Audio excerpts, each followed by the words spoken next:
On the paragraph 10. I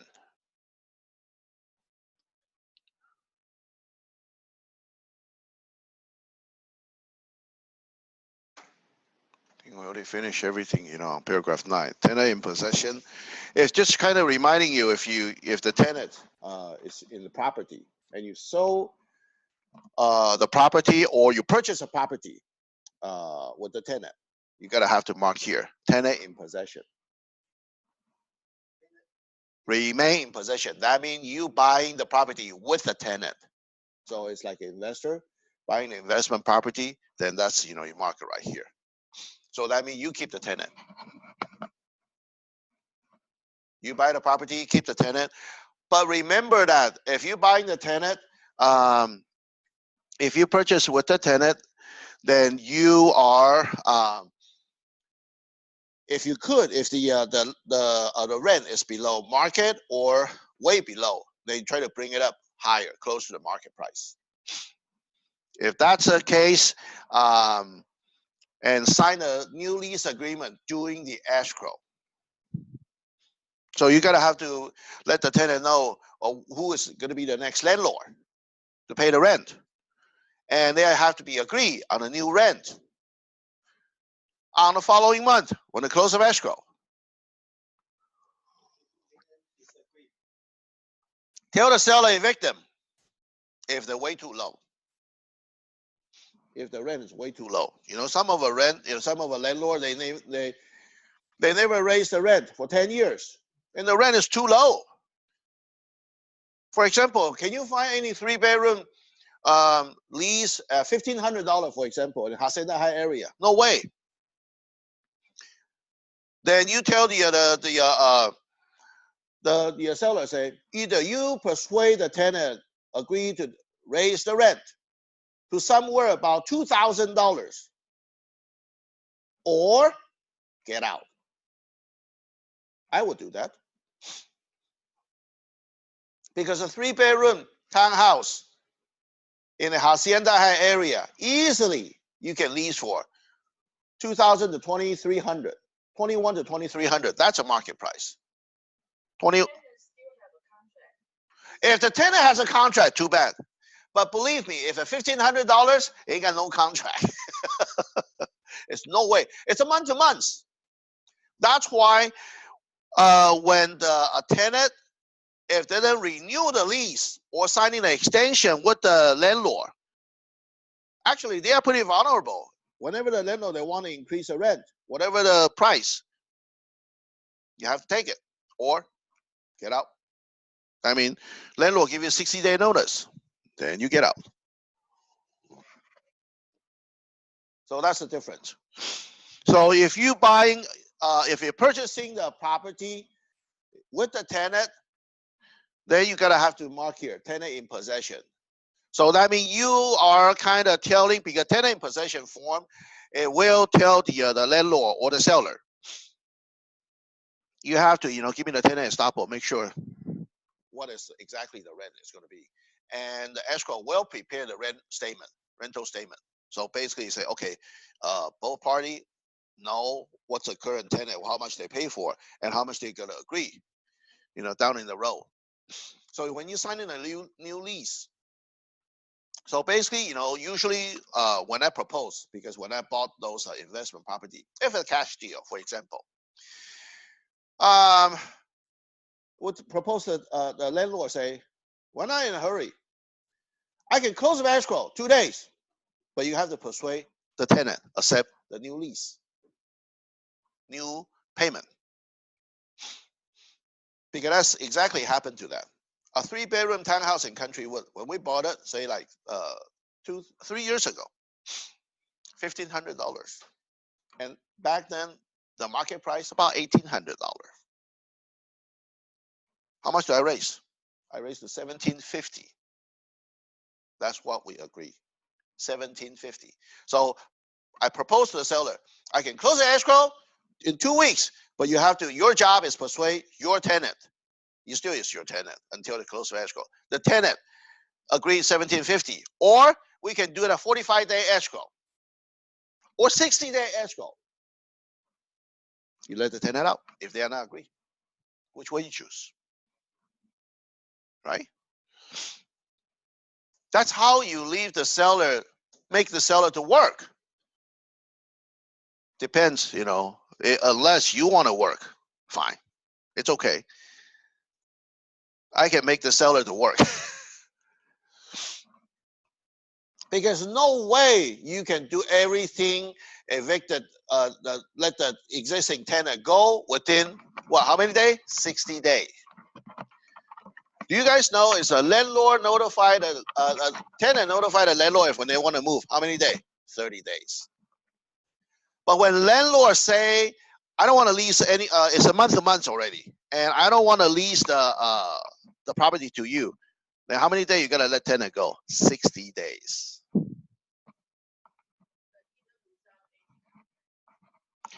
It's see, our lease agreement is this: once you've finished a term and you didn't renew, it automatically become month to month. You still have a contract, but it's month to month.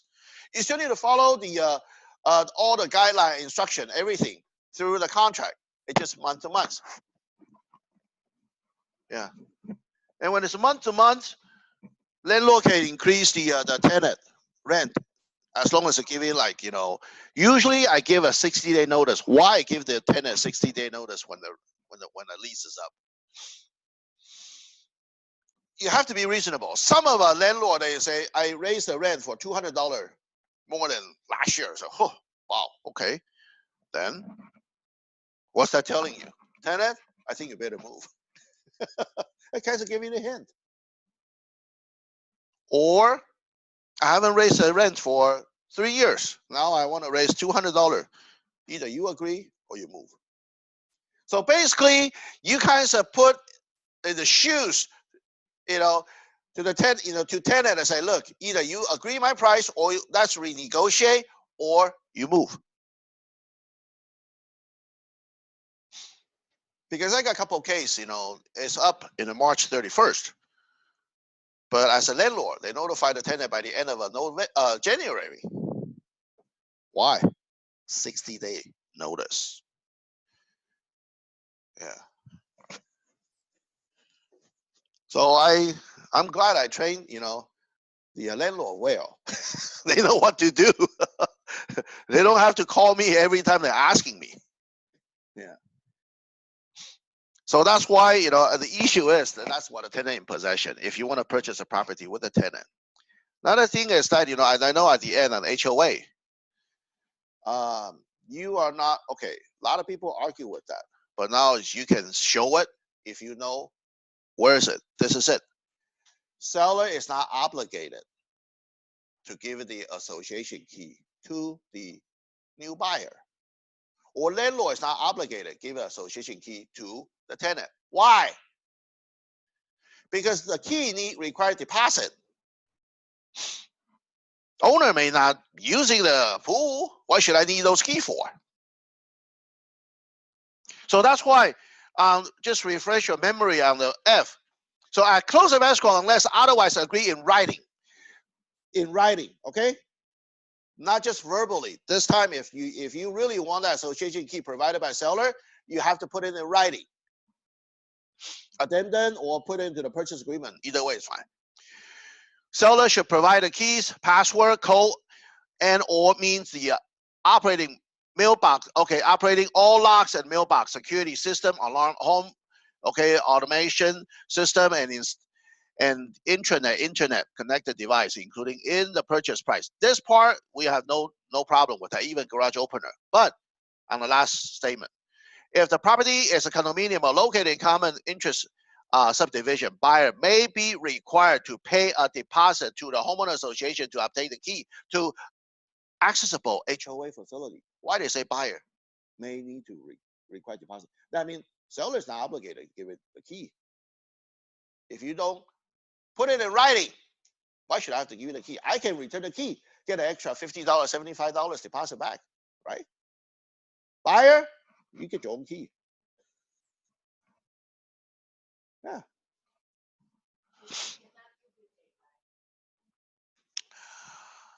Depends. depends on which community.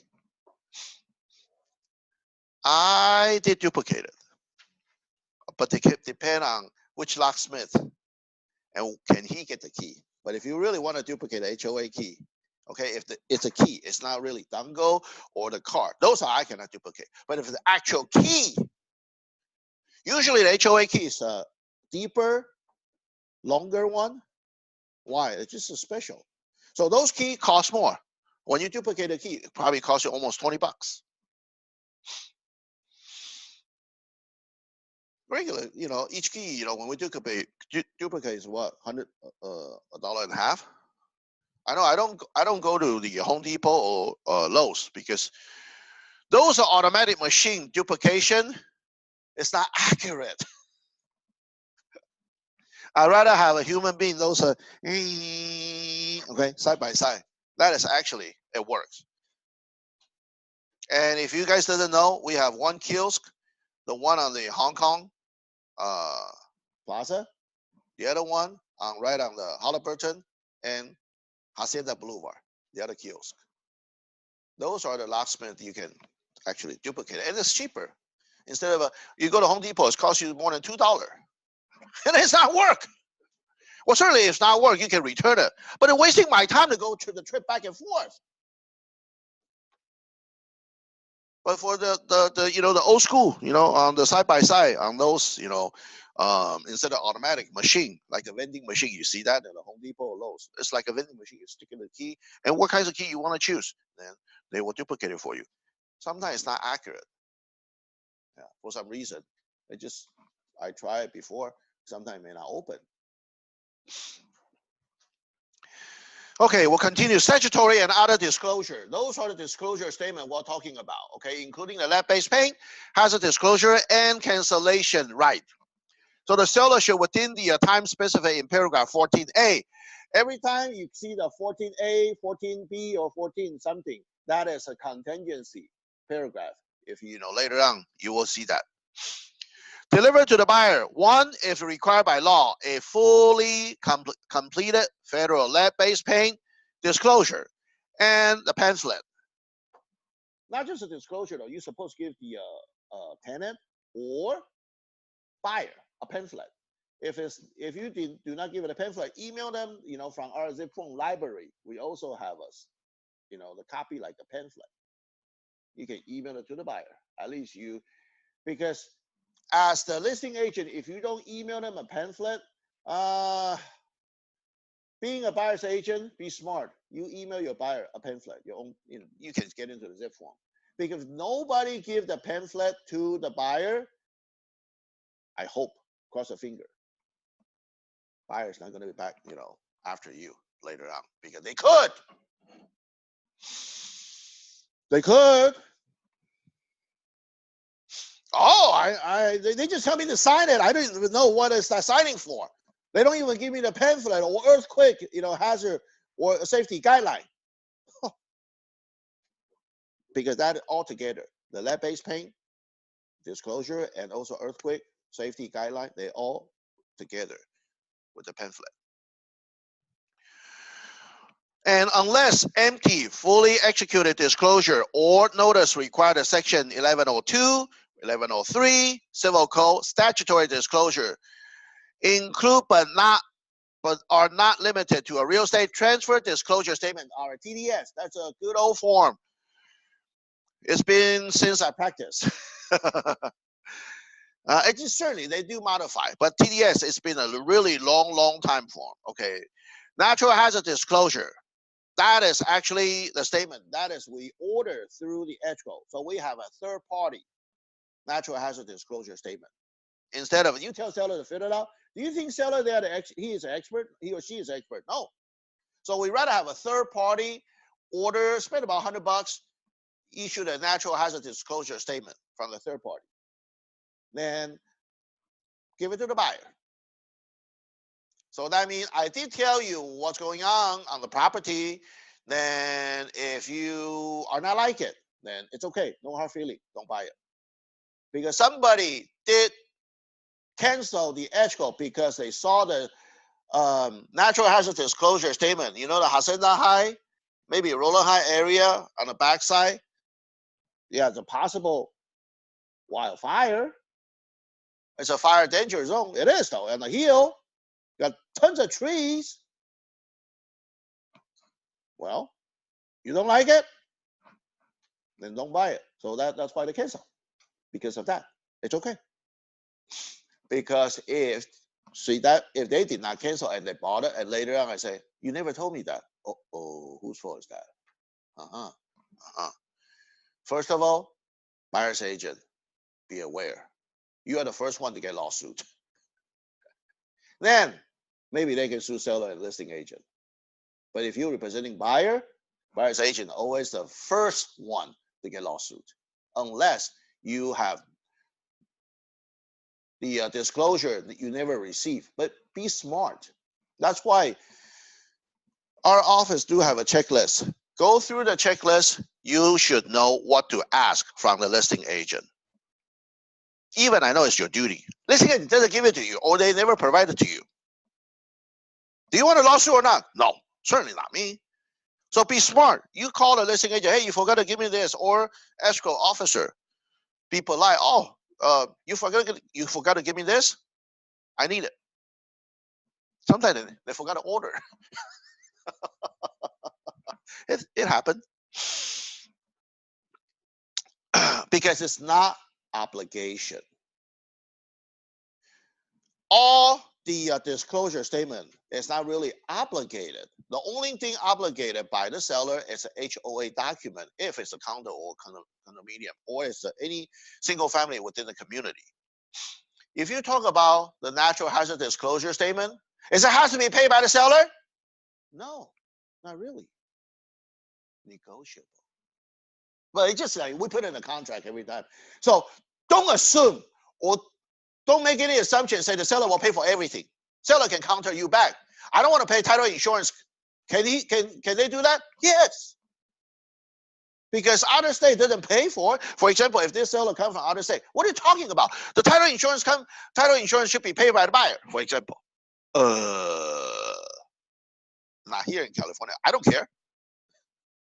Are you going to buy the property or not? If you do, negotiate with the seller. Everything is negotiable.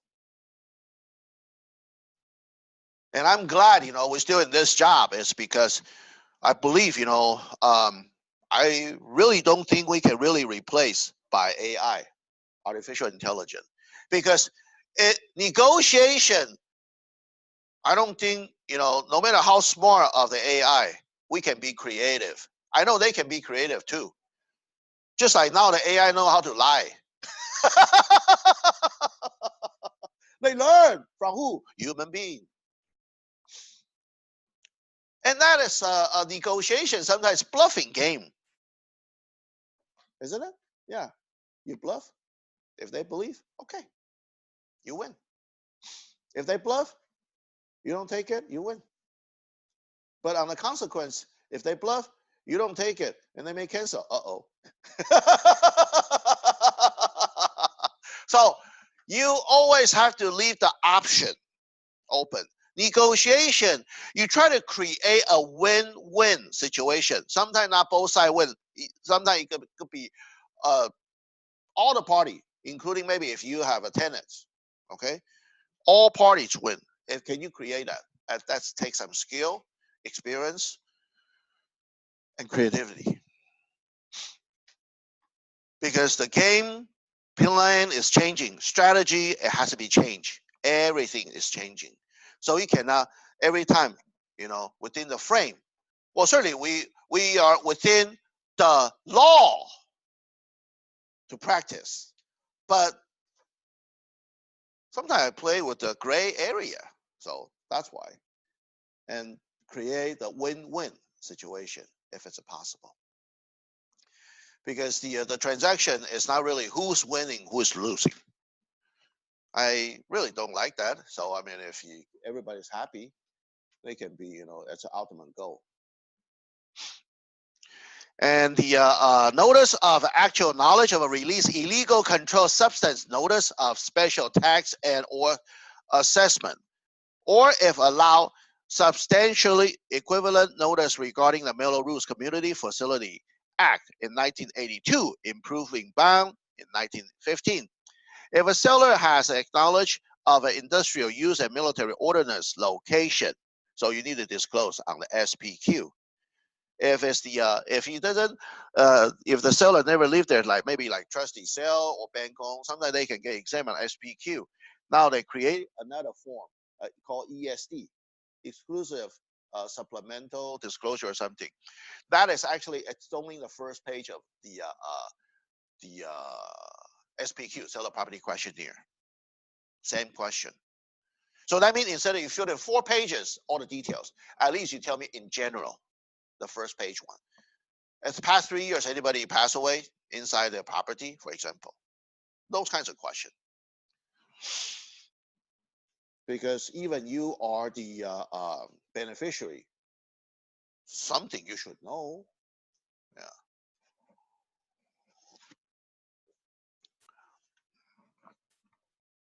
But for example, if the listing agent did not tell the buyer's agent if the property has a Melrose or not, whose fault is that?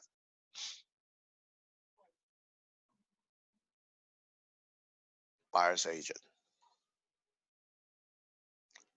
Listing agent is it's your duty. What's a buyer's agent need to do? Due diligence. What's a due diligence mean? You got to be carefully check on everything to protect your buyer. Buyer's right, buyer's interest. And what's a part of buyer's interest? How much they have to pay the property tax? Oh, you better know. That's why a lot of a buyer, they got so pissed when, like a few years back, they bought the Eastvale property. They have Melrose, and they didn't know. How many buyer's agent really, actually notify or disclose to especially foreigner? Their tax got to be withholding. Yeah, I just care my commission. I don't care. Did they care later on to me? Hey, I may not sell their property. So what? Oh. If you think about that way, believe me, you won't be last long in this field, in this career. Even we are like our own boss, but we still have to be careful to running the business as a business. Because if somebody want to just do a one-time deal, they are not considered this is their career, their business. If you want your business growing, what do? You need more referral, more leads, everything coming in. Yeah. But that take what? Reputation. If you don't care about your reputation, you'll be out of the game really soon. Because it could be take 10 years to build up your reputation and only take 10 minutes to screw up your reputation. Just one. They can badmouth on. We got social media. Even they put a compliment on your Facebook, on Yelp, or whatever. Even, if you have a Zillow Premier agent, yeah, they can put a compliment. But if they put a bad one, will kill you. It's there. That's why. Did you go to the restaurant? What are your first thing to check? It could be Yelp. Oh, see if this restaurant is good. See what's the comment. If their comment is like 1, 2 star, should I go? Even you are a newcomer, you never go. You don't even try it yourself. But on the other hand, now people are smarter. They don't want to be the victim. 白老鼠, okay? The white mouse. They don't want to be the victim of the, anything. They want to see somebody's already struggle. So that's why if somebody already put in, they already struggle, and what do? They put a bad comment. Doctor's Clinic, they do have a common area. Yelp, business, retail store. Yelp, not just restaurant now. They cover a lot. Yeah. Later on, yeah. Sometime, buyer approach you or seller approach you. You know what they did? They already checked my background already. Oh, I didn't know that. Oh, thank you so much. Yeah. Because you got a great reputation. And I ask a friend around, the people knows you, or the friends know you, or somebody doing the transaction before. And they say you're great. So you're highly recommended, for example. Okay. If you got those compliments, you know that has to take a long time to build up the reputation. So you rather tell, doesn't matter, seller or buyers, everything, whatever I know. So even, the listing agent did not tell me it has a middle rules. I have to check on it, right? You can easily check on the real list. You can see any special assessment tax. If you look at a special assessment tax easily, if you look at over $1,000, most likely, yes, they have a middle rules. It just depends how much. And I know it's really hard to find out how many years. Sometimes seller doesn't even know, because if the second, if the seller is a second buyer or second owner or third owner. Sometimes you can double check with the city how many years. It's not going to be short. Not anymore. Used to be 22, 25 years. The latest, the middle rules probably say 30. I even heard the one at 40 years in Orange County.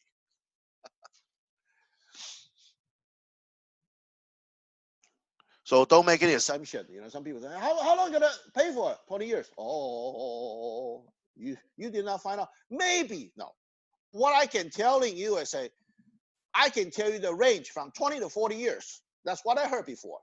But exactly how many years, I need to find out if I could. Okay. If you don't know, it's okay. You say, I don't know. Because every property is different. Don't be ashamed. That's why the typical Asian or Chinese say, you're bluffing. You see some of Chinese say, hey, buying the property from James Chow, I have no problem. Oh, no, I never say that. No problem. I would pretty much guarantee you buy the property from me, it will have a problem, but I will handle it for you. I will resolve the issue if it's comes up. It will has a problem. I'm pretty sure. It doesn't matter come before or after. That's why you need the agent. That's how you that's why you need me for, because it will have a problem. And I'm, a person. It's more like a solution to handle from, could be the problem, title, issue for the house, everything. It could happen. Then you try to explain as much as you can. And just don't tell your buyer, sign here, sign there, sign. Well, I know we got DocuSign now. You can sign and everything in blind. Yeah. But on the other hand, it's like even they sign it, and they can also, deny. Oh, I didn't know what I'm signing for. And I can throw somebody on the bus, hey, if the buyer's agent, hey, I put it to the buyer's agreement. Hey, you signed it. You stick with me at least 1 year. Or I'm the listing agent, because it happened to our coworker. The listing agent gave the buyer's agent a full package of disclosure. Okay, just like this. But stick on what? Remove all contingency form. Okay. Buyer's agent never read it. Put everything to the buyer. Hey, DocuSign. Buyer never read anything. Sign everything back. A buyer's agent, they say, okay, since the seller coming back, did she or he review it? No. Send everything back to your listing agent. Ka-ching! Wow, yeah, it happened to one of my trainees before. He said, James, what can I do? I cannot help you. You have twice, 2 chances. You can stop, because somebody threw me under the bus before. I know. I eliminate the remove contingency form. I send everything back, but remove contingency form. Oh yeah. A lot of listing agents, they're pretty sneaky. Why? They want to kill all the training like you do. You guys. Why? Why you come into the field for to compete with us? Just like, why should I have to stand here to, teach you guys? I don't have to. A lot of people think I'm stupid. I just create more enemy. No. To me, I say it's an ally. I look a different way. It's an ally. But be careful. Listing agent, they can throw you right on the bus. They run you over. We are not in the friendly business, I can tell you that. Between agents, even we all smile. But some people stick a knife right here, ready to stab you. Yeah. 2. Any statutory disclosure required by the paragraph is considered fully completed if the seller has answered all questions and completed and signed the seller sections and the listing agent, if any, has completed, sign the listing broker section. If applicable, AVID, okay, agent visual inspection disclosure. That's what we need: a listing agent and buyer's agent. Each transaction, it has to be 2 copies. Unless you are the dual agent. You don't have to write 2 copies. 1 copy is fine because you are the dual agents. Nothing stated herein relieve a buyer's broker. So that means when the listing agent signing the AVID, it's not relieved by the buyer's broker or buyer's agent. So buyer's agent, you gotta have to get your own AVID. And if any, from the obligation to conduct the reasonable, completed, and diligent visual inspection of the accessible area of the property and disclose on Section 4 of the TDS or an AVID material fact affecting the value and desirability of a property that were or should have been revealed by such an inspection, or complete any section of all disclosure required to be completed by the buyer's broker. So that means if you can you ask, another thing is that whatever the listing agent they give you a disclosure, and if the buyers they still have a doubt for anything, can you submit the form? Later on we'll cover, we'll tell you. You can submit a form to request a seller to answer a buyer's question. For example, I have a buyer before. Actually, we put into the counter offer even. If the cell phone signal is not, I cannot receive the phone in my house, and I may not buy the property. Oh yeah, well I know we have a SBSA. They do have that, but it's just in general. So well, as a buyers, you need to check the cable service provider or who's your phone carrier, internet. Those are signal, and we put in a counter offer into it as part of it. If the signal, if I can pick up the phone, I mean, I can tolerate because eventually one of the area the signal is really weak and I can pick it up. My buyer cannot pick it up. I said, well, either you change your phone company, phone carrier, or see if you can accept it. It's only a kitchen area. That's okay. Because I can still pick it up in the buyer said, I can still pick it up in the dining room, pick it up in the living room, pick it up in the bedroom, everything. How do we do that? You look at the phone, right? See the bar of the signal. When we do the inspection, general inspection, buyer's there. Then we can kind of test it. How do we test it? I call him. See if he can pick up the phone. He say, James, how come you can dial, you can talk anywhere in the spot? I got different carrier than you do. Yeah, just like most of a agent. What 2 phone company we usually use though? I'm not trying to advertising, but You should. You don't want to get those like a T-Mobile. Yeah, the signal is okay. Sprint. Okay. Or the what the Metro something. PC Metro. Metro PCS.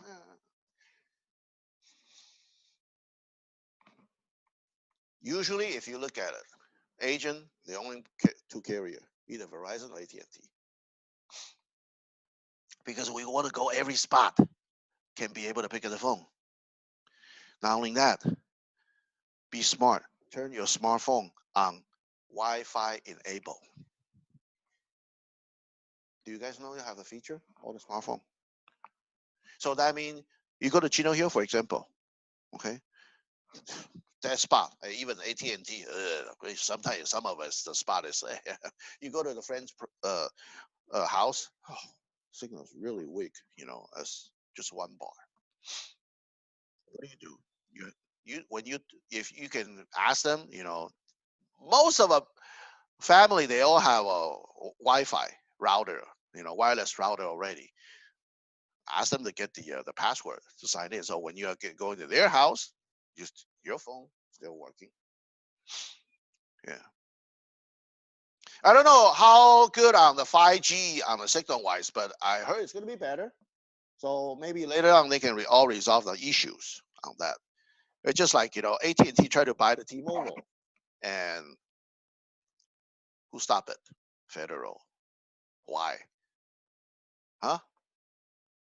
That's right, monopoly. Because if AT&T bought the T-Mobile, a few years back, if the AT&T buying the T-Mobile, then who own all the GSM market, GSM SIM card market? AT&T. Because Verizon, they use a TDMS signal, different. They built into the smart. They didn't using for the SIM card on that. So it's different technology. So basically, it's they're using the Qualcomm, for the chips for the Verizon. Whereas on AT&T, they're still using the SIM card. So they're running a two different signal. But I still have to using the SIM cards because I want to go to a foreign country. What's most of a popular one? In Europe, in Asia, you still need a SIM card. Because the Verizon technology only good for United States continental, pretty much. You go outside a foreign country, you still have to use a SIM card. Because in Asia, I don't think they have the technology like the one in the Verizon, the TDMS technology. And GSM is pretty much more like a worldwide adopted technology. Then that's why sometimes it's just like they try to stop as a monopoly. So that's why they cannot merge. That's how that happened. Okay. Number 3, note of the buyers and seller. Waiver and statutory and land disclosure is prohibited by law. You can waive the inspection. You can waive a lot of inspection and form, but you cannot waive what? Lead paint disclosure, because that's considered a hazard. So if somebody, if the house built before 1978, you better have them sign it. If they want to waive it, no way. Look at here. Yeah. If the seller insists not to sign it, they say, well, seller, do you want to get a lawsuit or what? Because actually when sellers sign it, it's release their liability. No brainer. Come on. If you sign it, you disclose it, done. Then become what? Buyer's issue. No more seller. Then why don't you sign it? Yeah. But on the other hand, if anything, on that, as an agent, buyer's agent, you better let your buyer sign it, because it have to. Somebody really do concern, then don't buy anything before 1978. It's okay, no hard feeling. So you rather tell everything to the buyer, not just blindfolded to the buyer and tell them to sign here, sign there, and DocuSign. Even DocuSign to those of foreigner buyer, I still call to explain the form. They say, are you in front of a computer or in front of all the pages? Let's go through the form. I can tell you the summary on each form, what you sign, because I don't want to get any lawsuit.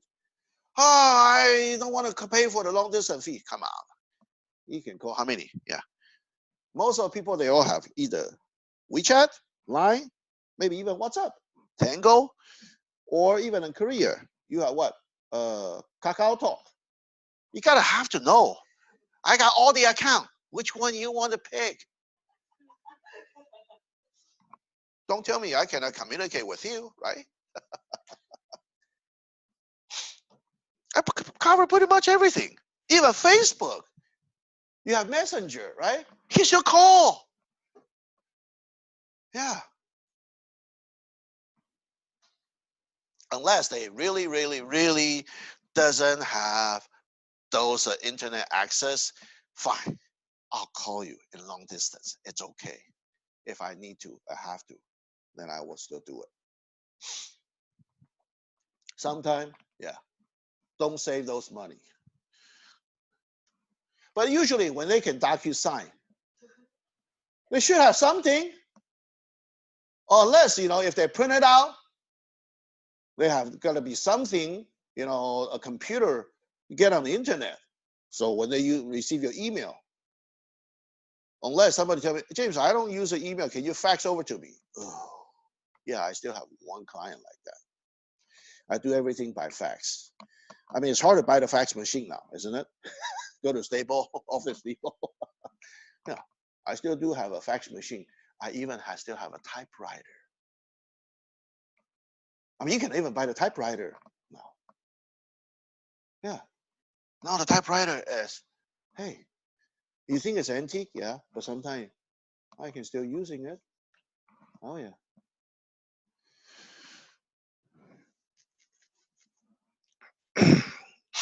And number 4, within the specified in paragraph 14A, seller, unless exempt from the obligation to provide a TDS, shall complete and provide the buyer with the seller property questionnaire.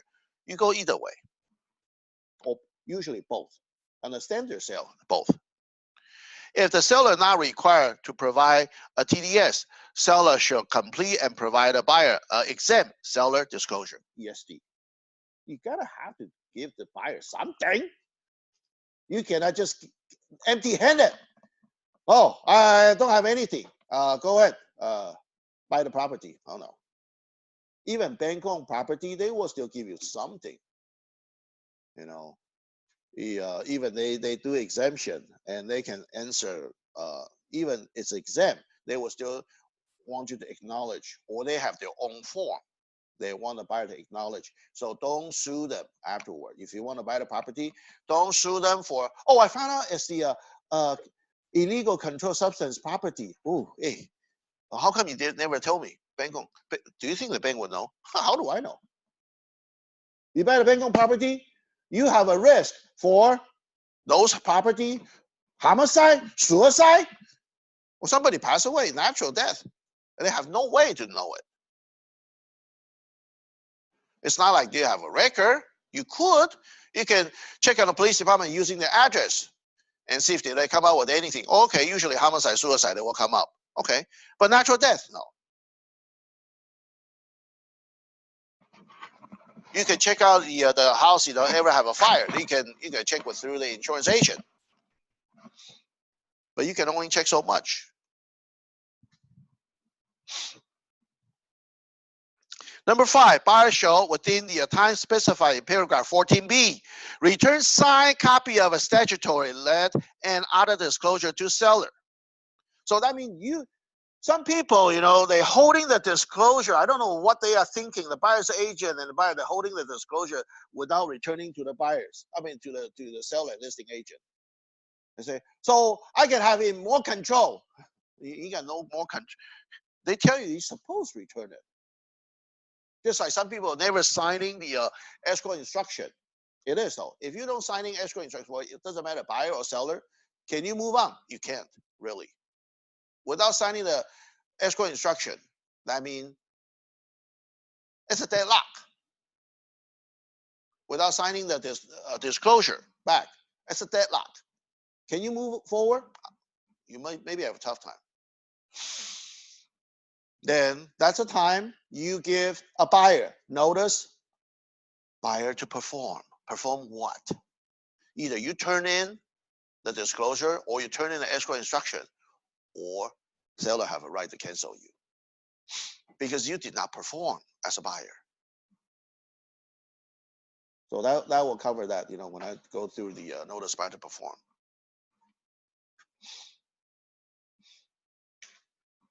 Number 6, in the event of a seller enlisting broker prior to the close of escrow because aware of the events, condition, material affecting the property, or any material inaccuracy in disclosure information and representing previously provided to buyer, seller should promptly provide a subsequent or amended disclosure or notice in writing covering those items. However, a subsequent or amended disclosure should not be required for condition material inaccurate of which buyer is otherwise aware, or which is disclosure in report provided to the obtained by buyer or order and paid by the buyer. That's why buyer need to hire the professional to inspect the property, because some of us seller doesn't even know. Some of us issue to sellers, I don't know, when I bought it, everything is fine. Or seller, so for example, if the house has a mold issue and seller, for some reason, all the family member, the immune system is so strong, they didn't even feel anything wrong with it. And later on, if the buyer is suing the seller, say, hey, your house has a mold, how come you never disclose? I don't know, where's the mold? Well, if the raised foundation, for example, the previous is, for example, the bathroom is leaking on the bottom, you have no way to check on it. Why? If the buyer did not send the inspector, they go underneath to the raised foundation. How do you know the bottom of the drainage or the water supply line is leaking? And cause or anything, sometimes even tubs leaking. When the tub's leaking to the floor or toilet, you don't know. But the wood is rotten. Wood, because the wood is, I know it's so strong, you probably don't feel anything. Feel no sink, on the foundation, but have a full of mold underneath in the bathroom.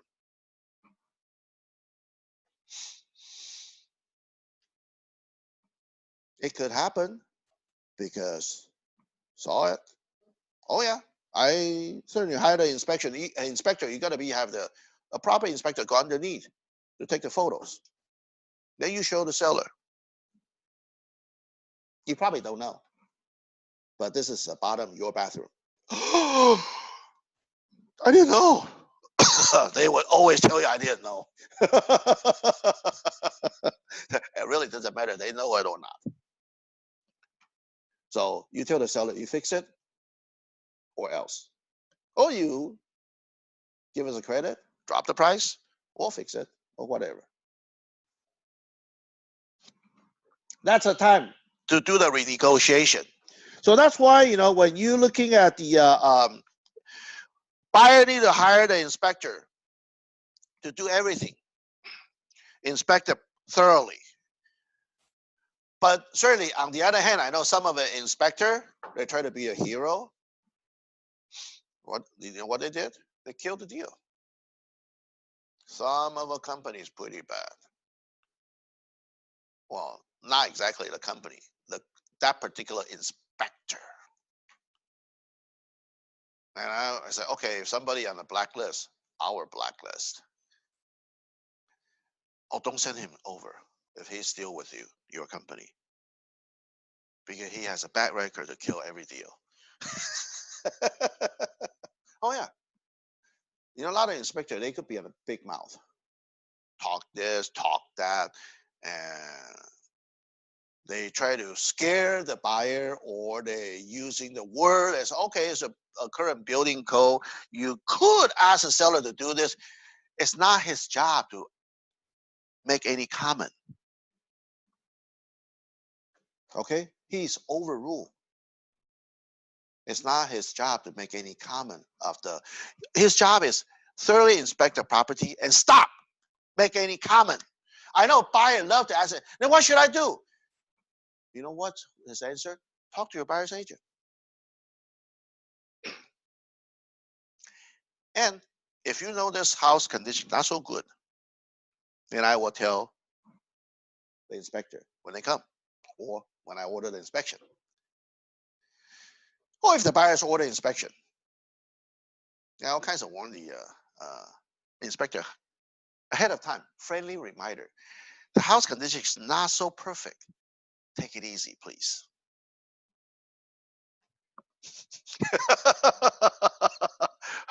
I didn't threaten, but kind of.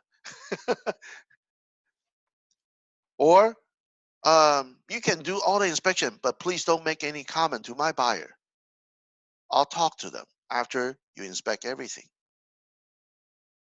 Because that's buyer's job, buyer's agent's job. Yeah. Because if the inspector start talking, you are higher risk to kill the deal. Well, you cannot stop them not to talk. It just, some people have a tendency, just, because they still get paid anyway. But we don't get paid if we don't close the escrow, isn't it? As an inspector, they get paid after the inspection. Yeah. That's why, lots of even a lot of people, they have a real estate license, but how come they cannot practice, or they are afraid to practice? Because we need to spend the money first before we can make money. It's totally different way to make the money. Just like you need to invest first before you making money. But can you lose the money? Yeah, just like you buying stock. Yeah, you need to invest first, right? You gotta have money to invest. Yeah, we gotta have some money to invest to join the board, get in the E key, super key, blah blah blah, and sign up with with the franchise company. You need to pay what, franchise fee. If you didn't get get any clients for a few months, every month you start burning the money. Kind of, it is. And plus, if you do advertising, woohoo, even burning more. So you gotta invest first. Just like stock market, it's like when it's going down, are you gonna sell it now? If you sell it, okay, you're out of career. You're out. That's how that happened. 85% of a realtor. That's why it's true. Half of more than 50% of the realtor, they only sell either 1 or 0 property per year. 1 or 0 property per year. More than 50% of a realtor nationwide. See how deep their pocket, how many years they can burn. That's how come we eliminate 85% of a newcomer. That's how that happened. Because we know the game. We try to get the steady stream in our income, if it's possible. We try to cut down the roller coaster wave instead of more steady stream every month, because our payment is steady. Mortgage payment, car payment, steady every month. You need to pay. Yeah, but our income, it doesn't come steady every month. So you gotta have to make it, keep what you're doing the best, continuously prospect the lead and try to turn the lead into a client, possible like buyer or seller. Continue doing that. Even you have tons of buyer or seller already, or a lot of lead, continue doing it. Don't stop. Save those leads for the rainy day. Who knows? Yeah.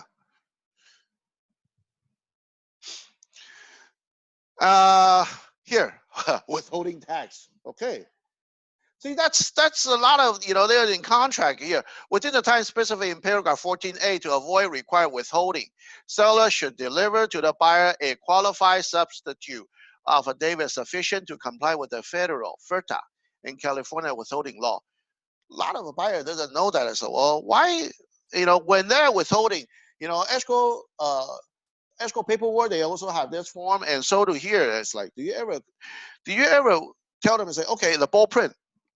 But I ask you, what's a withholding tax? What is if the investor or the foreigner? You will have withholding tax, and you better consult with your CPA. I mean, if you doesn't really know or you don't want to answer to your buyer, fine, because we are not really entitled to answer anyway. You recommended to check with the CPA, and so that's why lots of buyers agent, they did not do that for those with the Belarus or something, or even foreigner buying the property with withhold tax. Withholding tax, that's really a big issue. You should let them know. You should let them know. It's not hide it. But I know even they are backfire on you. I told you, right here, the purchase agreement, you signed it already.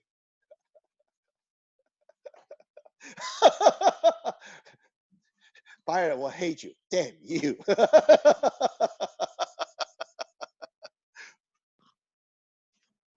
You just throw your buyer under the bus. Then you just kiss this buyer goodbye. They're no longer your client. Believe me, okay?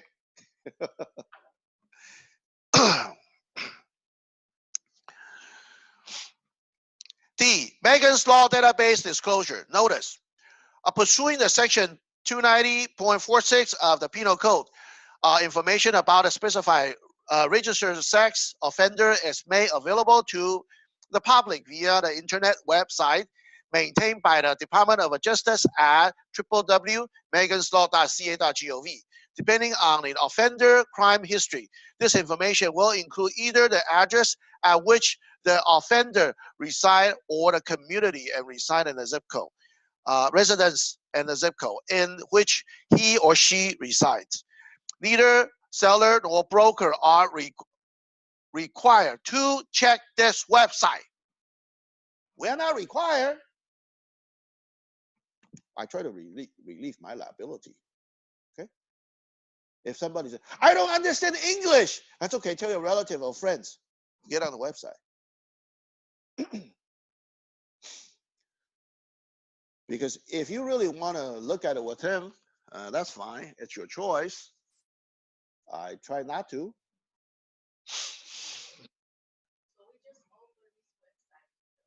Tell them and say, here's a website, you can check on it.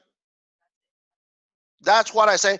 People will say, why and what? Because by Megan's Law Database Disclosure, you can even tell it's for sex offender. And actually, they do have apps on the smartphone if you want to sign in. I think it's a free apps. I had it for a long time, but I haven't used it for a long time. It's not my job to check on it. Okay.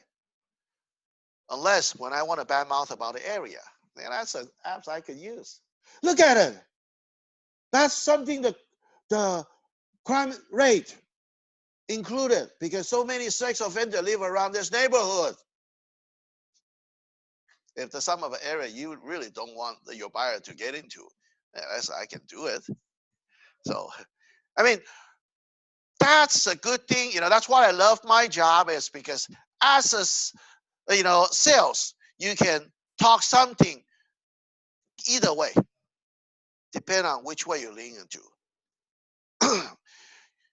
I did not, lie to you, but can I scare you? Uh-huh. Can I bluff? Uh-huh. But can you lie? No. Definitely. You cannot lie or cheating to your client. But I can scare them. Yeah.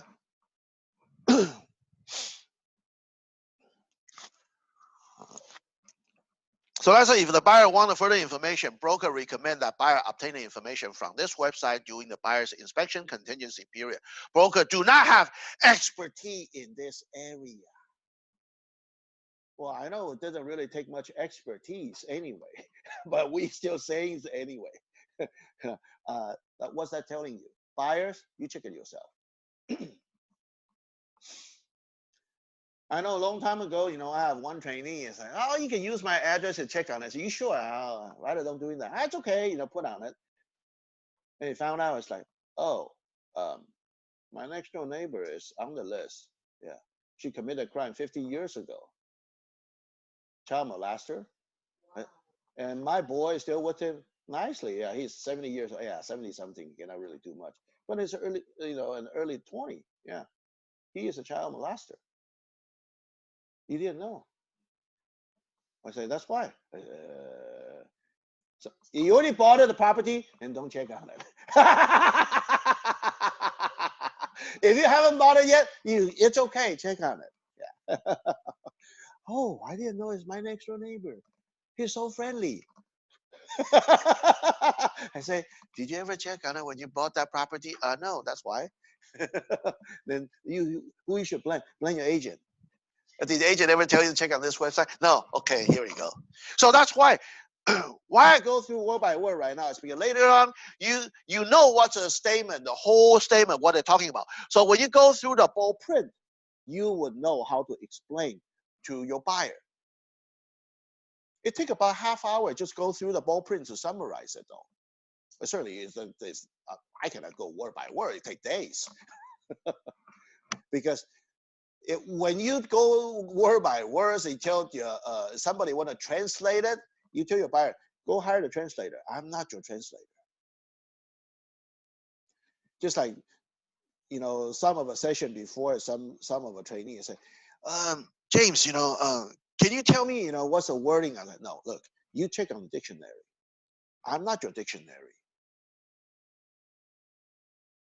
You gotta have to check on it, even the wording if you don't know. Then you can ask me, that's fine. But I'm not your dictionary translated into Chinese, all right? So just like even, you read it thoroughly, and I can tell you, okay, it's in the contract. Did you ever read about it? Even the experienced agent. They ask me the question, they say, okay. That's why, I can just say, shame on you, spanky. Even over the phone, I spank them. Shame on you. How many years you practice and you still didn't know? You leave all the stuff to your assistant to do it. Some of a lazy agent, did you suppose let you could have your TC or your assistant to doing a disclosure, prepare disclosure, that's fine. But can you have, for example, can you have your assistant do writing a contract for you? I won't. Counter offer. Oh, no. AVID, agent visual inspection, disclosure. Oh, no. Because you know what? They're only your assistant.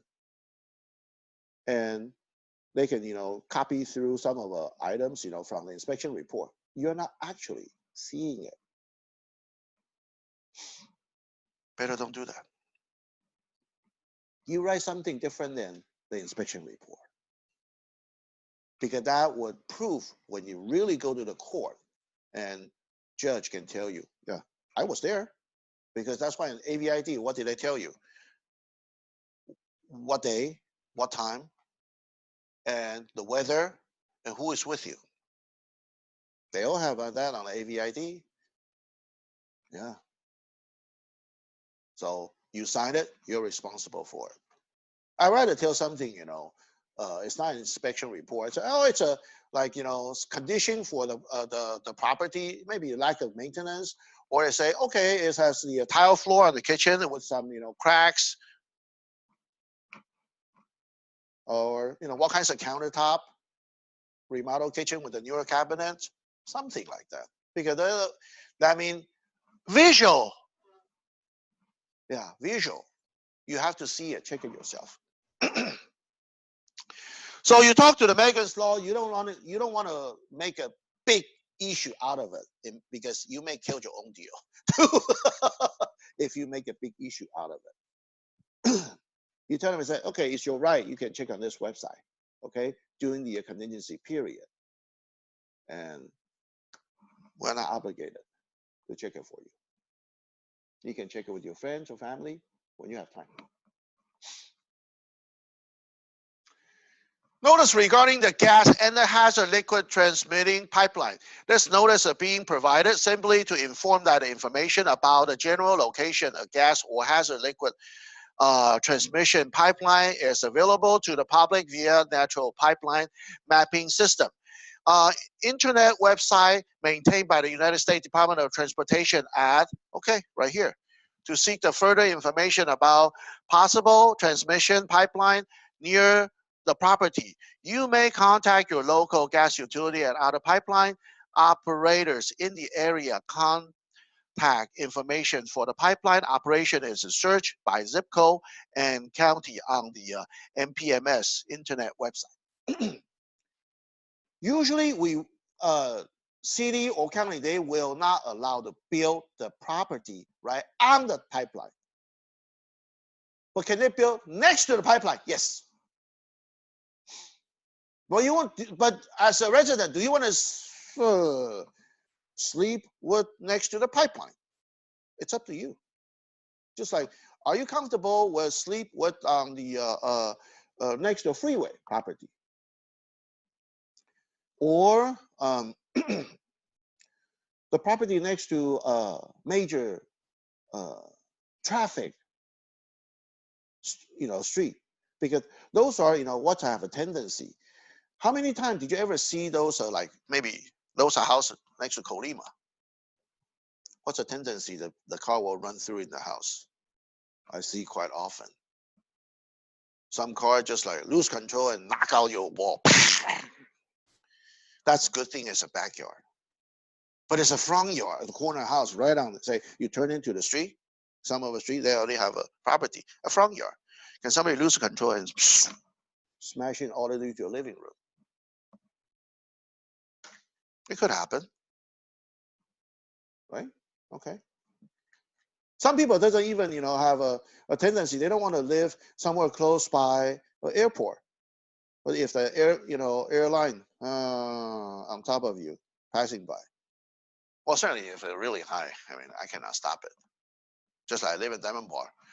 Okay, when in the backyard, you can count. Yeah, the flying star. Yeah, it's so tall because they have it even near to the LAX. But when you get it near to the airport, you can see so close because you do have a tendency of crash if you're on the the route of an airline. Yeah. Do we have to disclose that? Uh-huh. So whatever you see or hear, you can put on an AVID. So especially those property, for example, in Ontario, I would definitely put it so. And do I have to put it, like those the country smell, and those are Eastville, Chino Hill, Chino area? I would. Because I don't want the buyer later on to complaining. Because even on the day when you buy the property, when the day you sold the property, on the day whatever do the inspection, it has a smell, or very light smell. But can you prevent it when it's a heavy smell? Yeah, when it's moisturized, or when the wind blows a different way. Oh yeah, because not just the smell come with it. A lot of people that forgot what thing. Flies. I don't like flies. Ugh. Yeah. I know, but sometimes for some reason, I have my house, just like one time I have bees getting through the vampire of a hood to get it in through my kitchen hood, come into my house. Suddenly you say, how come I see one? Because 20 bees. I try not to kill them, but they are not too smart. They just stick on the window. I say, That's a window I cannot open. That's a big window in a dining room. I cannot open. I mean, you stick on that window. I got really tired and I start using spray. Then I find out how come where they coming in. I don't understand. And later I found out it's through the hood. They probably try to making a nest or something over there, I guess. So I start going as my side yard and spreading the water. Then pest control. Yeah, stuff. So same thing. Flies. They try to get in too. Same place. Same pipe. They got in. Because even they put a grill outside, but they can just, they're small. They can crawl it in. I don't know why they love my house so much. I hardly cook at home. And they go through the same thing, same through the hood. And they get in. I got so many flies, 20 some flies on that window. Again. Yeah. So that's why, if those are just once in a while, but I don't want to deal with it almost every day. But I mean, if you chino, possibly. Yeah. Because you still have farming area over there, and definitely you got to consider. Yeah. Condominium and plan development disclosure. F1, seller has 7 days after acceptance to disclose to the buyer if the property is a condominium or located in a planned development for other common interest subdivision. So you need to disclose on the SPQ. That's within the 7 days anyway. Because you need to deliver. Technically, you need to deliver the after open escrow, after acceptance, not open escrow. After acceptance, you should deliver the order disclosure to the buyer within 7 days. That's including not just the seller's disclosure, escrow's instruction, natural hazard disclosure statement, and also maybe title report. Everything to the buyer within 7 days. Then usually buyer have about 5 days to review everything and send the paperwork back. And if it's a condominium, you better order the HOA document ahead of time if you want to save some money. But I know sellers usually like to wait until the open escrow. But is it an HOA document consider a disclosure? Yes. But believe me, I don't think you can make it within 7 days after acceptance, unless you want to pay the rushing fee, expediting fee. If you want to go through a regular mail or there's a regular processing, they email it to the escrow officer, escrow officer email to buyer and you, listing agent and seller. Most likely it's over 1 week, close to 2 weeks. Then whose fault is that? The delay, the remove contingency, seller, because it did not deliver in time. So you gotta have the buyer to review everything. 5 days, they have 5 turnaround days. So if you could tell the seller, order it right away. But have them to pay the escrow, not ordered by seller. Last time I told you that, because it's a different package. Ordered by the homeowner, current homeowner, is different than the escrow officer. And if the package cannot be used, you have to reorder it again. And the HOA, sometimes they have to go through the whole package again. And end up seller pay twice. You have to wait until open escrow. So the escrow officer will order. An escrow officer will order, but who's going to pay? Seller. Seller have to see the escrow officer. And the time? Have to wait until open escrow. No. Can you order the escrow document before or just right after you get a listing agreement? Yes. Actually, seller can do so many things. Right after you get a listing agreement, seller can order the escrow package. You already know which escrow you're going to use already, right? Seller need to pay anyway. And seller pay the escrow officer and order. So when you open escrow, for example, if the cash offer, how can you close it within a week or 10 days if you don't have an HOA package ready? Otherwise, you got to pay the huge fee, expediting fee to the HOA to rush the whole thing. So you better prepare everything ahead of time. And you can order what? Title insurance, okay? Right before right after you get a listing agreement, since escrow officer can order the title report, no charge anyway. You can order the title report, and what if the seller willing to pay for it? Since the seller need to pay for it anyway, natural hazard disclosure statement. Okay, you order that, and some of the seller they can even do the inspection before they're selling the property. Why seller paying the inspection for? So they can do the most of repair before they're accepting the offer. Some of the seller will do that.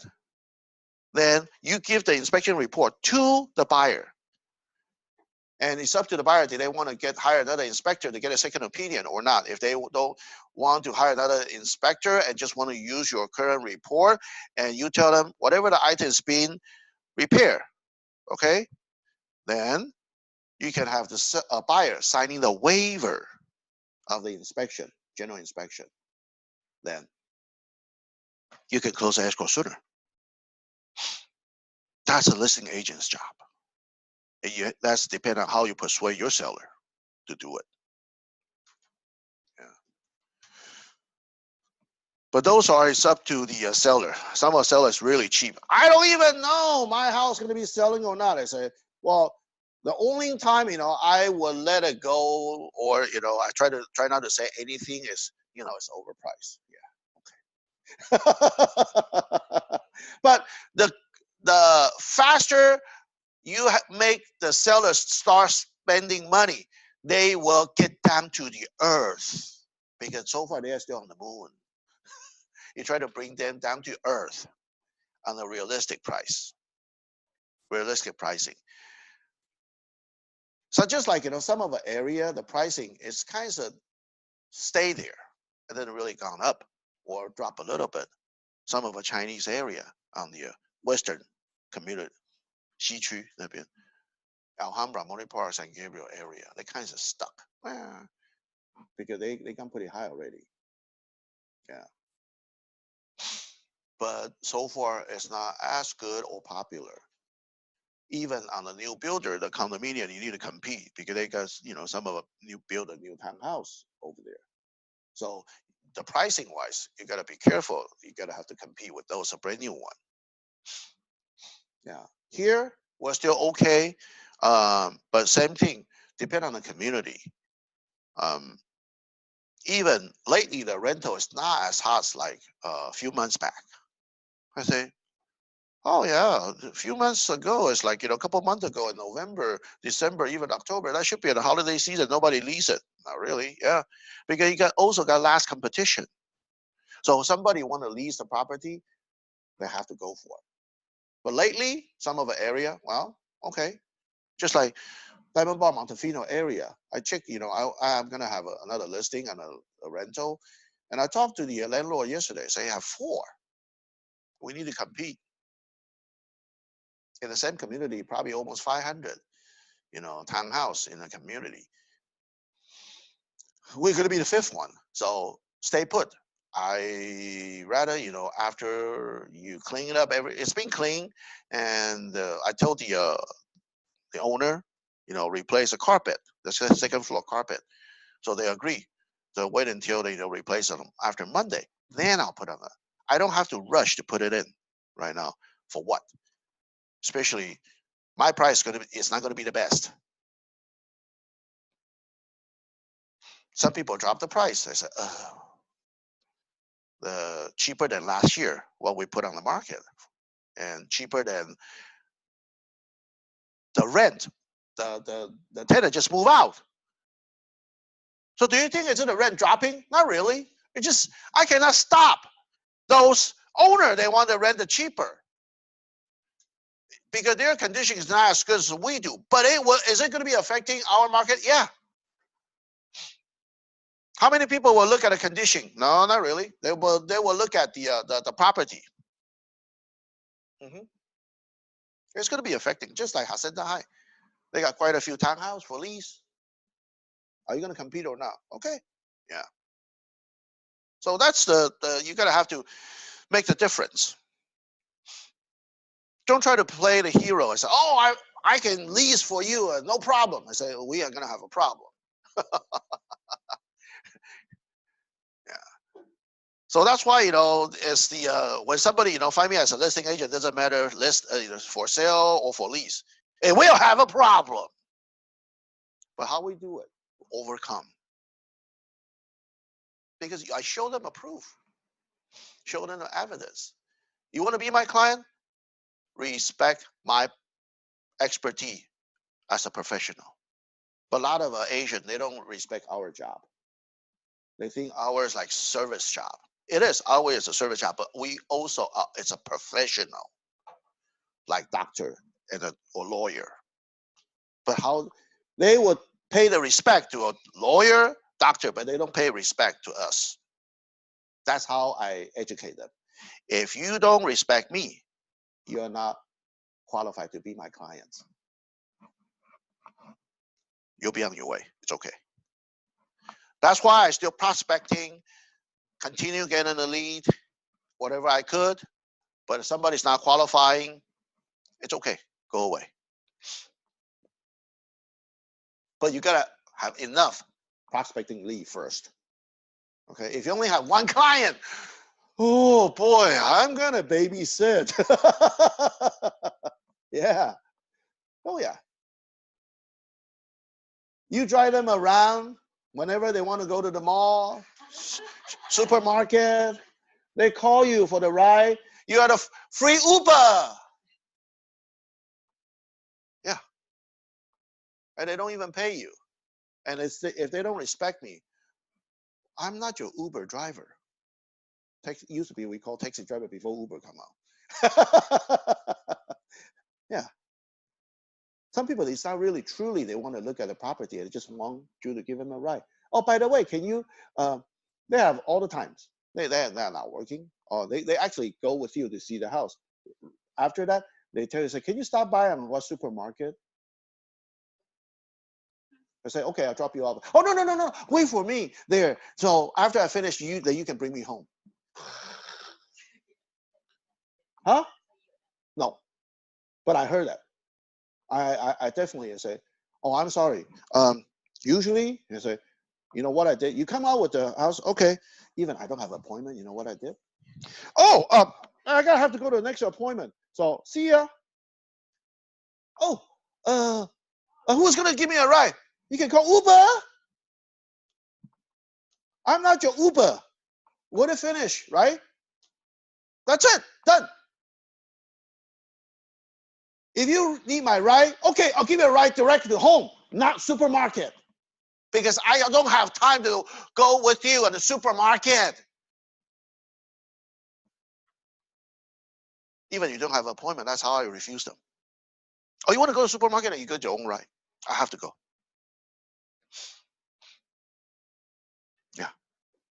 Then you kind of know what kinds of client this, then be careful next time. You tell them and say, oh, next time, why don't we meet at the property? Oh, I don't know how to drive. Tell your friend to drive. Or you hire the Uber. It got to cost me. Well, it's going to cost you to see doctor or attorney. Yes.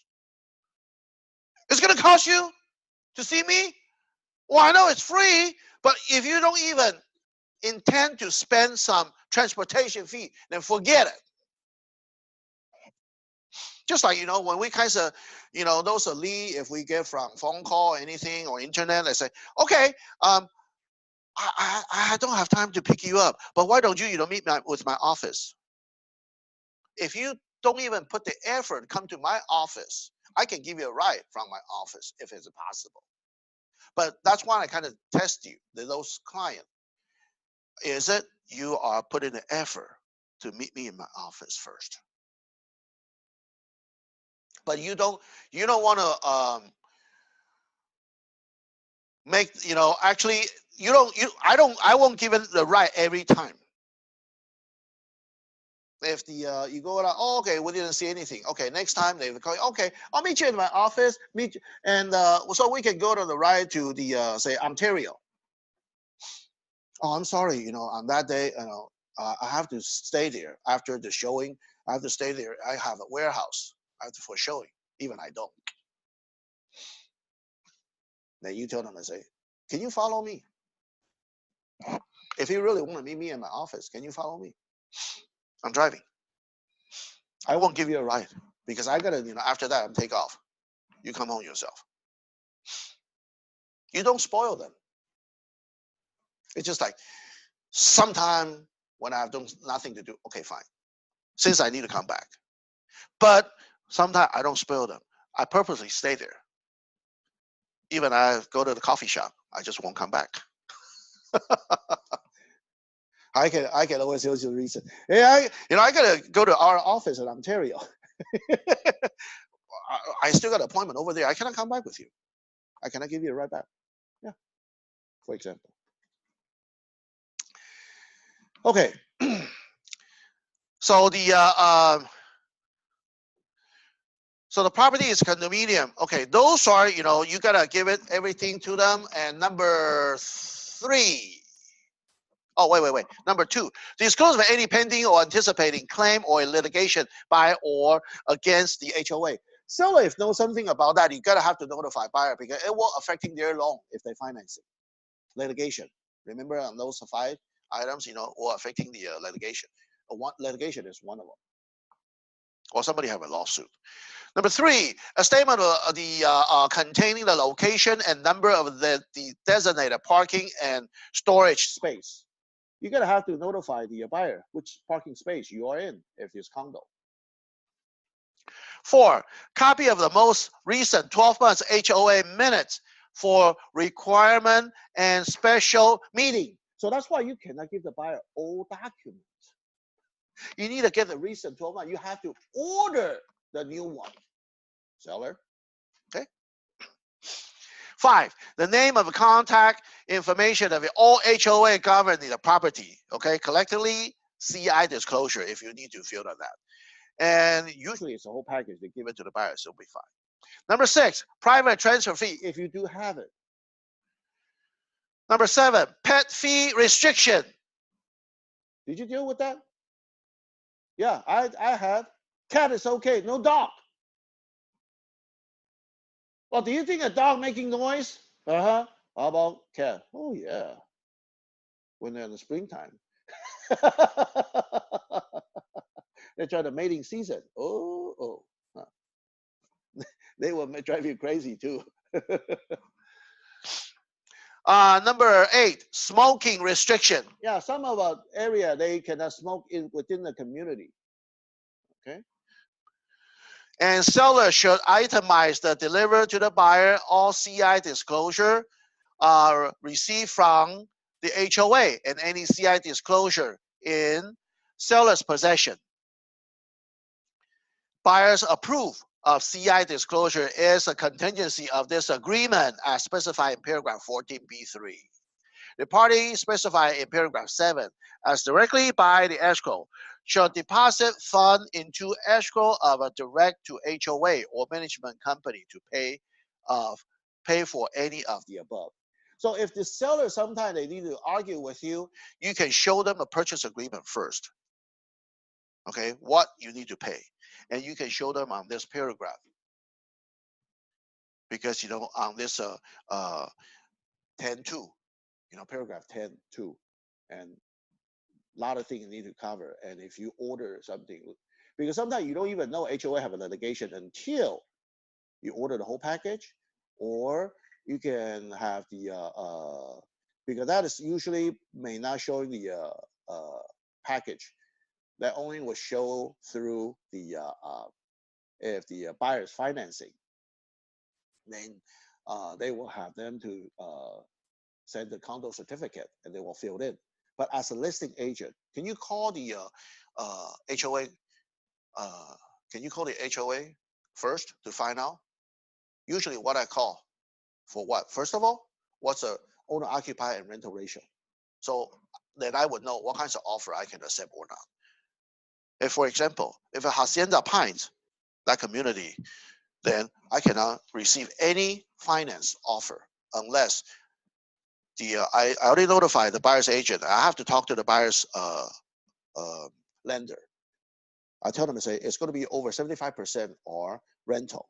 Are you okay with that? If you do, okay, fine. We may consider.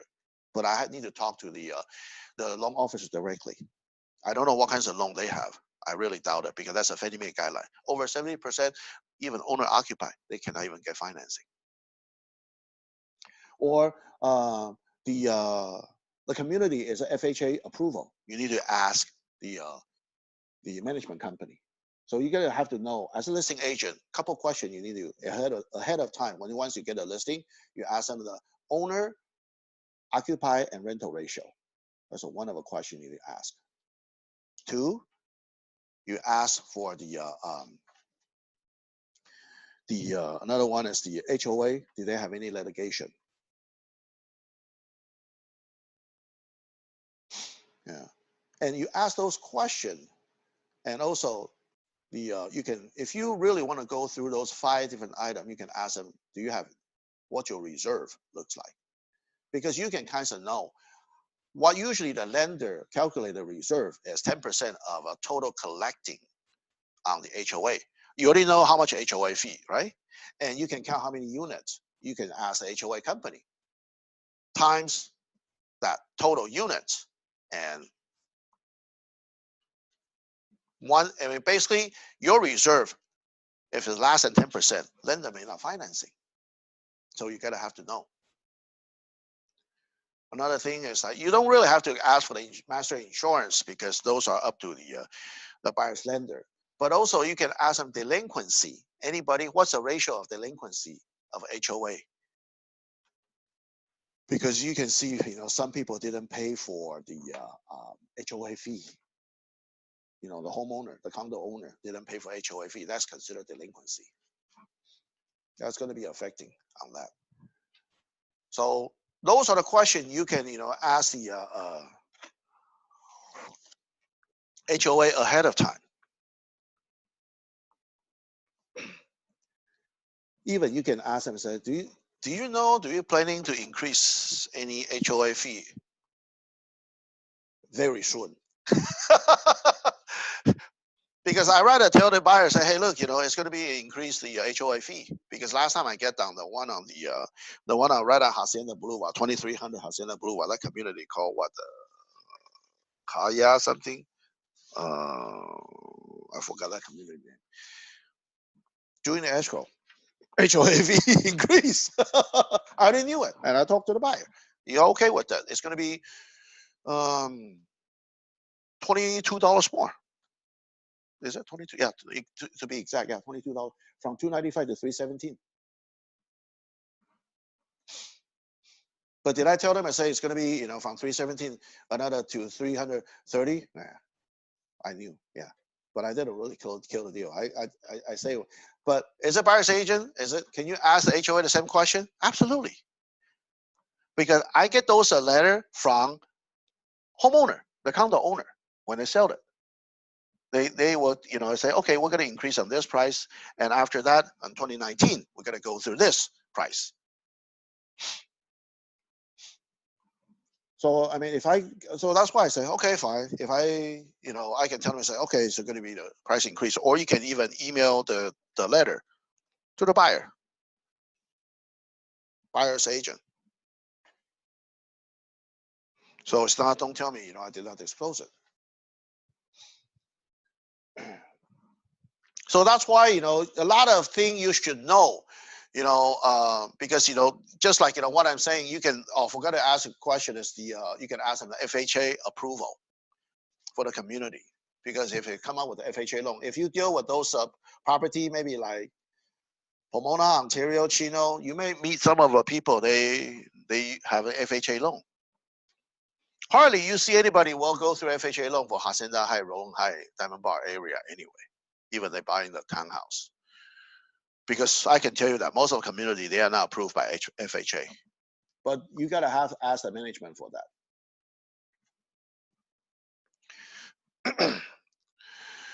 11, condition of a property unless otherwise agreed in writing. The property is sold, A, assessed in the present physical condition as the date of acceptance. How many agents they are repeating again and again on the counter offer? Because they never read. Paragraph 11 is there. You're only buying a present as is condition, but doesn't mean the as is condition. A lot of listing agents think the as is mean no repair, nothing is as is, present condition. Not really. The as is present condition is actually meant to be, okay, it's a 3-bedroom, 2-bed. It won't come out with 4-bedroom, or it won't come out with 3-bedroom. I mean 3-bed. It's a present as is condition. What you see is what you get. But can you still issue a request for repair? I say, I told you, it's an as is condition. Why you still send me the request for repair? I say, well, that's a buyer's right. You can deny it. If you deny everything, and we have a right to what? Cancel the escrow. But some of listing agents, they learn from the hard way. So what they did is they wrote it down as is present condition, no repair from seller and no termite completion from seller. Oh, if you did that, yeah. What happened? Buyer get pissed. Forget about it. They want to buy because you come to that way, they drop it. And listing agent just like, oh, I'm gonna kill myself. I say, you try to play the hero again in front of the seller. Haha.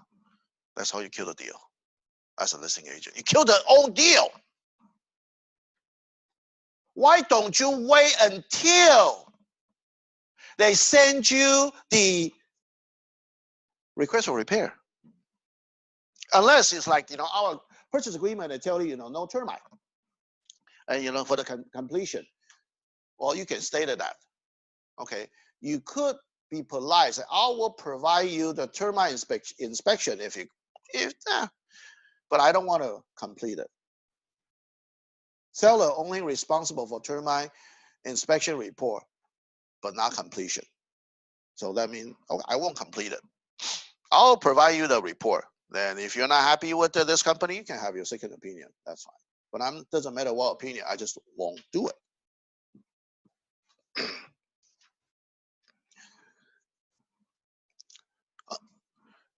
So the number one, number two, subject to buyer's investigation right. I mean the 1B. And 2, the property include a pool, spa, landscape, and ground is to be maintained in substantially the same condition as on the day of acceptance. So seller cannot stop watering the landscape because after 1 month or 2 months on escrow, it will die, or you cannot stop watering or let the pool become a pond if it starts circulating. Right here, seller, you got to have to maintain the way that it is. That's mean the as is present condition. If this house has already been a pond on the pool, okay, so be it. Usually the Bangkok property, okay, they never maintain. Okay. Or the grass is all dying. Okay. At least they're smart enough, paint it in green. Use the paint. I see some of Bangkok property before. Well, this looks like a painted because they paint on the soil too. But at least from further away, it looks good. It looks fine on the photos. When you get to see, wait a minute, that's a paint. Oh, they painted pretty good. They just didn't put the new grass. Yeah. So A, seller show with the time specified in paragraph 14A disclose no material fact and defect affecting the property, including no insurance claim within the past 5 years, and made any and all other disclosure required by law.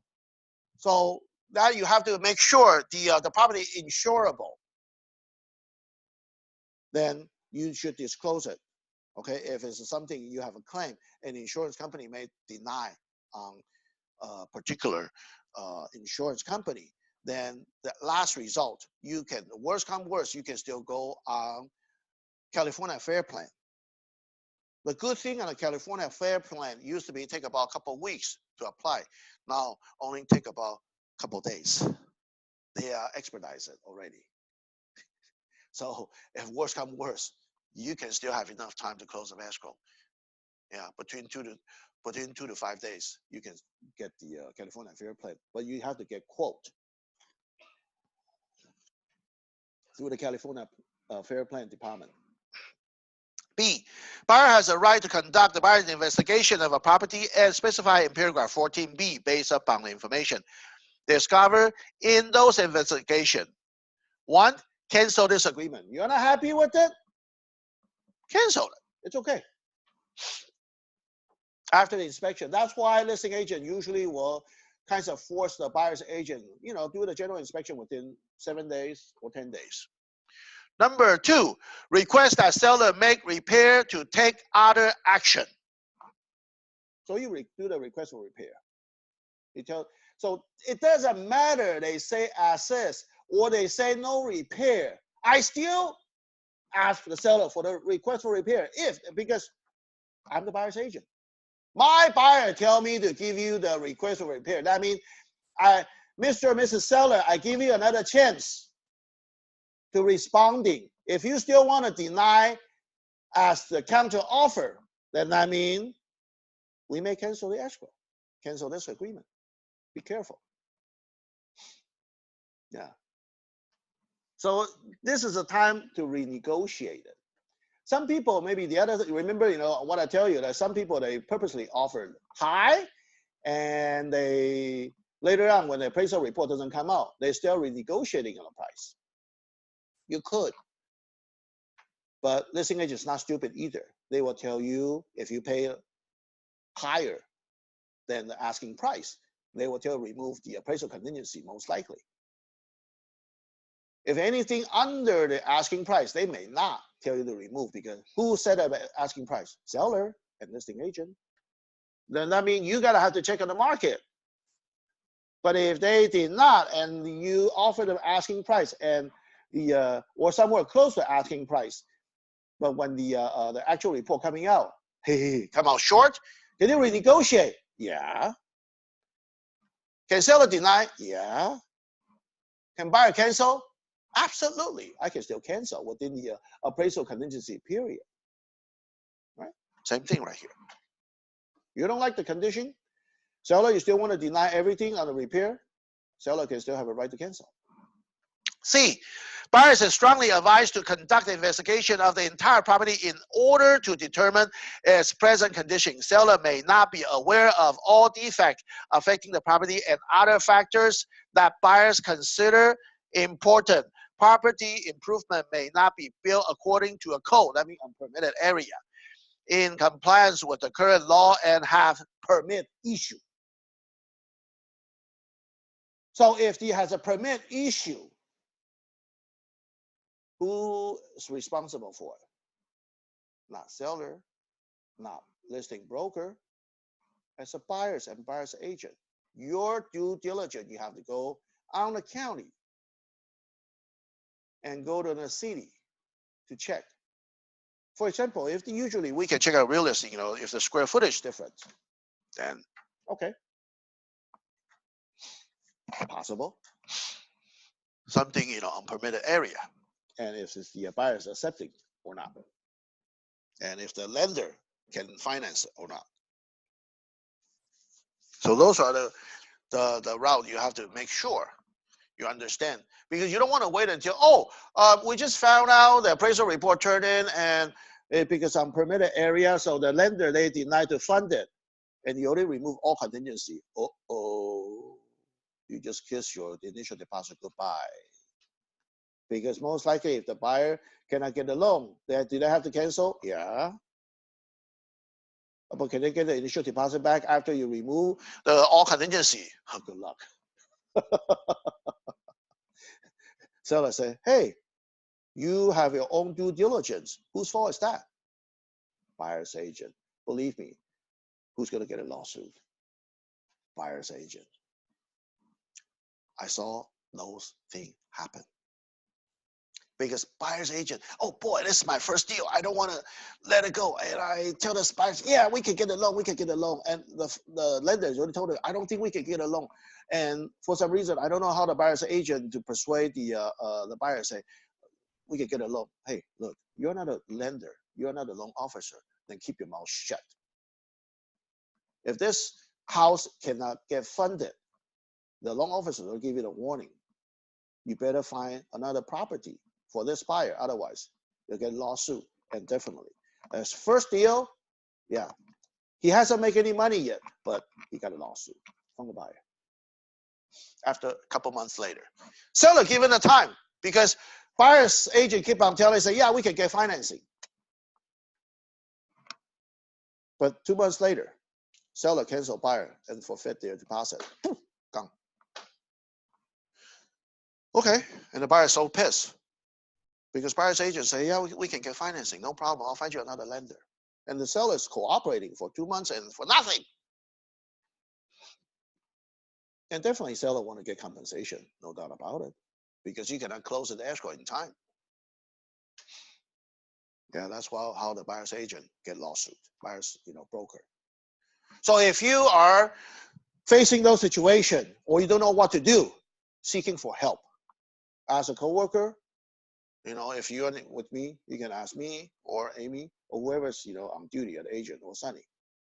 Somebody, they will tell you, and I can tell you that find another property. Why are you so stubborn, stuck on this one? Oh, my buyer love it so much. Then tell your buyer paying cash. You find your own money. How can I get funded? I cannot find you the loan. Why don't you tell them the truth? A lot of the buyer's agent hiding the truth from the buyers that you are purposely lying. Then, unfortunately, you might have to pay the consequence, pay their initial deposit back to them. You haven't even made any money. Do you have enough saving? And you know what? E&O insurance will not cover that because what it's telling you, buyer's agent is purposely lying to the buyer. So E&O insurance will not cover. E&O insurance only cover us. We are unintentionally. We do everything right, and buyer still suing us. And if they want to settle or a judge still favor in seller, unfortunately, okay, if we are representing buyer, that is the time, the E&O insurance will pay for the rest. We after the deductible. How much our deductible? $5,000.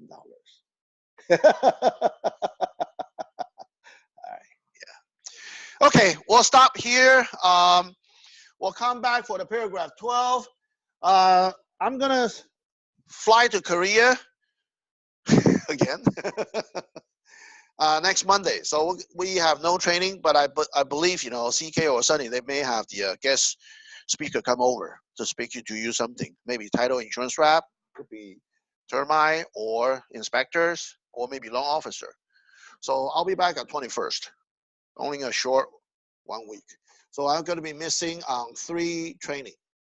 Next Tuesday, Thursday, and the following week, next on 20th, Tuesday. And I'll be back. I'll be back on 21st.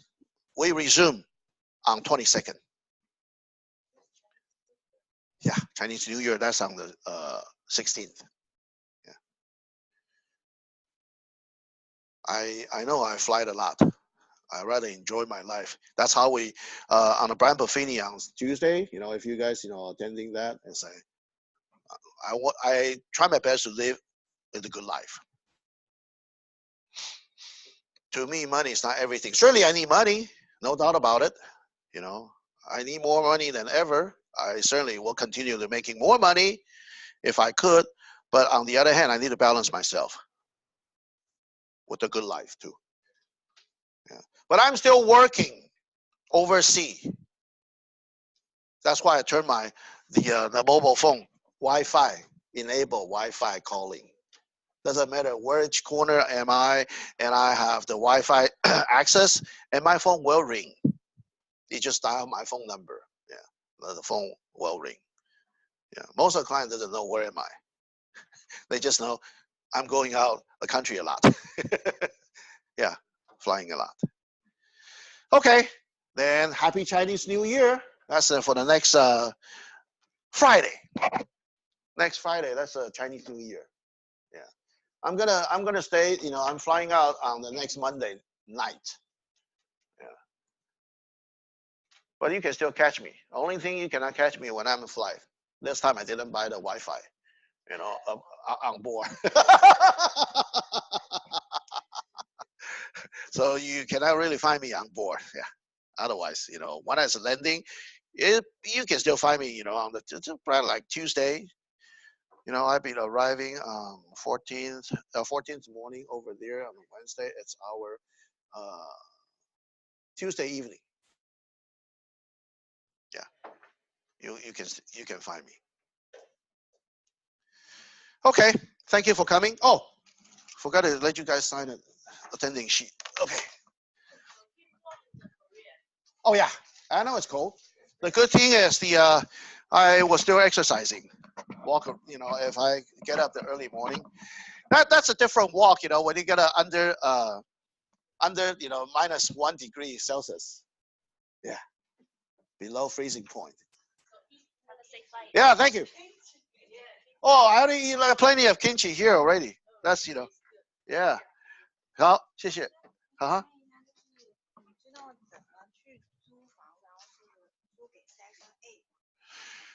啊，知道，我以前有做过，可是很麻烦。对，而且 SHA 他们必须要过来检查，所以前后你可能会 delay， 可能要快1个月才那个人才会搬进来，因为 SHA 的人过来检查，你必须可能会有一些问题。那